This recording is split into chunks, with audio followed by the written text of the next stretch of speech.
దేవుడు చెప్పిన ఆ పని చేసినందుకు ఆయనకు ఒకనికి ఆశీర్వాదం కాదు, 4 తరాల ఆశీర్వాదం వచ్చింది. ఇది నేను చెప్పే మాట కాదు, ఇక్కడ చూసి రాసేది చూడండి.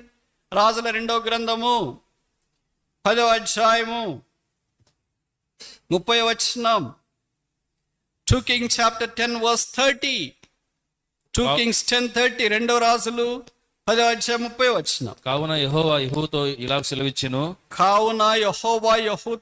సెలవిచ్చెను, నీవు నా హృదయాలోచన ఎంతటి చొప్పున ఆహాబు కుటుంబీకులకు చేసి నా దృష్టికి న్యాయమైన దాన్ని జరిగించి బాగుగా నెరవేర్చితి కనుక నీ కుమారులు 4వ తరం వరకు ఇశ్రాయేలు రాజ్య సింహాసనం మీద ఆసీనులగుదురు.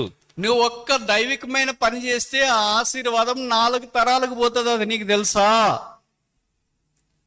అది నీవు ఎరుగుదవా? అది నీకు ఆలోచన ఉందా? నువ్వేమనుకుంటున్నావు అంటే నువ్వు చేసేది నీతోనే పోతుంది అనుకుంటున్నావు. కానీ వాక్యం ఏం చెప్తుంది తెలుసా? నువ్వు చేసే ఒక మంచి పని, యెహోవాకు విధేయత చూపించి దైవిక కార్యంలో నువ్వు పాలు పొందటానికి పూనుకుంటే నీ తర్వాత వచ్చే 4 తరాలకు కూడా ఆ ఆశీర్వాదం పోతుంది. ఈ దినాన మనం ఇలాగ ఆశీర్వాద స్థానంలో ఉన్నామంటే మనం ఏదో చేసినామని కాదు, మనకంటే పూర్వీకులు చేసిన దాన్ని బట్టి ఇది మనకు వచ్చింది. మనం కూడా చేస్తే మన తర్వాత వాళ్ళకి వస్తుంది. మనం చేయకుండా ఉంటే ఆ తర్వాత క్రమేణా తగ్గిపోద్ది.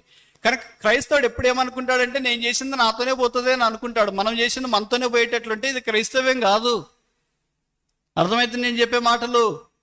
చాలా మందికి ఉన్న హస్వ దృష్టి ఏంటంటే నేను చేసేది నాతోనే పోతుంది.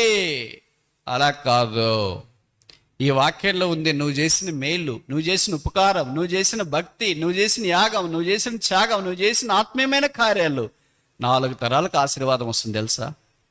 నువ్వు పిల్లల కొరకు, 4 తరాలైన వారి కొరకు మేడలు మిద్దెలు కట్టించి, పొలాలు కొని, రియల్ ఎస్టేట్లు కొని, అదేంటి నా 4 లైనర్స్ దగ్గర ప్లాట్లు కొని, ఫామ్ హౌస్లు కట్టించి, ఇవన్నీ కట్టించిన భవిష్యత్ 4 తరాలకు రాకపోవచ్చు. దాని తర్వాత తరమోడు వచ్చేవాడు తాగిపోతే అన్ని నమ్ముకొని పోవచ్చు.